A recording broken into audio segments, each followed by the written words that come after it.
उत्तर प्रदेश की एसटीएफ ने अतीक अहमद के बेटे असद अहमद को एनकाउंटर में मार गिराया है। असद के साथ ही एक और शूटर गुलाम का भी एनकाउंटर हुआ है और उसकी भी मौत हो गई है।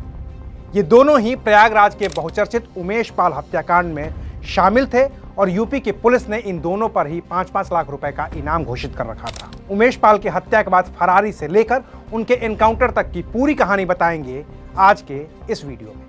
नमस्कार, मैं हूं अविनाश और आप देख रहे हैं अनकट। 24 फरवरी 2023 वो तारीख थी जब प्रयागराज में राजू पाल हत्याकांड के गवाह और वकील रहे उमेश पाल की गोली मारकर हत्या कर दी गई थी। इस वारदात में अतीक अहमद का पूरा परिवार ही शामिल था। गोली चलाने वाले कुल 5 अपराधियों में अतीक का बेटा असद अहमद भी था, जिसकी गोली चलाते वीडियो फुटेज वायरल हुई थी। इस हत्याकांड में यूपी पुलिस ने कुल 9 लोगों को आरोपी बनाया था और हत्या के बाद से ही असद अहमद फरार चल रहा था।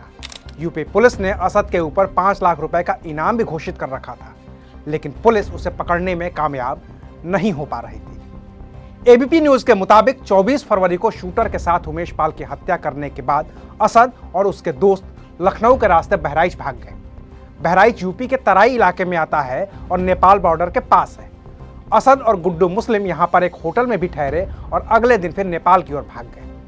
उमेश पाल हत्या के बाद जब सियासत गरमाई तो उत्तर प्रदेश पुलिस ने एसटीएफ को इसकी कमान सौंप दी और इसके बाद 18 टीमों का गठन किया गया।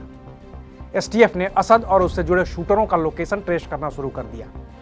इसकी भनक लगते ही असद हर रोज सिम बदलने लगा। असद और गुड्डू मुस्लिम भूटान की सीमा तक भाग गए। यूपी एसटीएफ को असद और गुड्डू मुस्लिम के एक साथ होने की अंतिम लोकेशन भूटान बॉर्डर पर ही मिली थी। दोनों इसके बाद अलग हो गए थे। असद वहां से गाजियाबाद और नोएडा आया और वहां उसने 4 अलग अलग लोकेशन पर अपनी रात गुजारी। असद इन दौरान दिल्ली में भी 2 अलग अलग लोकेशन पर रात में रुका। एसटीएफ को इसकी भनक लगी तो नोएडा गाजियाबाद में घेराबंदी कर दी गई। इस दौरान दिल्ली पुलिस के स्पेशल सेल ने जावेद, खालिद और जीशान को गिरफ्तार किया था, जिन्होंने ये कबूल किया कि उन्होंने ही असद और गुलाम की मदद की थी। वहीं यूपी पुलिस अतीक के जीजा अखलाक को मेरठ से गिरफ्तार कर ही चुकी थी। अखलाक ने ही दिल्ली में रहने के दौरान असद को पैसे भी भिजवाए थे। इससे यह साफ हो गया था कि सब मिलकर असद की मदद कर रहे हैं। इसी बीच एसटीएफ को उसके झांसी से 30 किलोमीटर दूर बड़ा गांव के पास होने की सूचना मिली।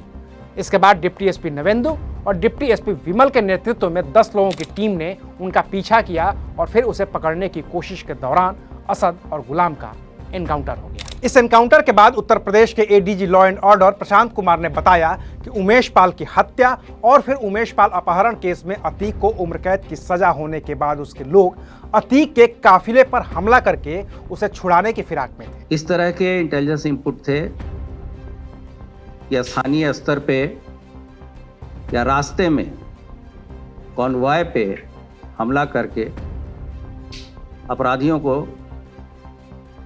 छुड़ाया जा सकता है।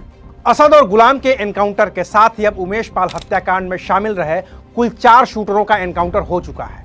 24 फरवरी को उमेश पाल की हत्या के बाद हत्या में शामिल रहे अरबाज को 26 फरवरी को ही पुलिस ने एनकाउंटर में मार गिराया था। फिर 6 मार्च को पुलिस ने विजय उर्फ उस्मान को भी मार गिराया। ये वही अपराधी था जिसने उमेश पाल पर पहली गोली चलाई थी। पुलिस अब भी साबिर, उस्मान और गुड्डू मुस्लिम की तलाश में है, जो उमेश पाल की हत्या में शामिल रहे हैं। जब ये वीडियो शूट हो रहा है तो खबर आ रही है कि पुलिस और एसटीएफ ने गुड्डू मुस्लिम को भी घेर लिया है। तो बस आज के लिए इतना ही। फिर मिलेंगे एक नई खबर के साथ। देखते रहिए अनकट।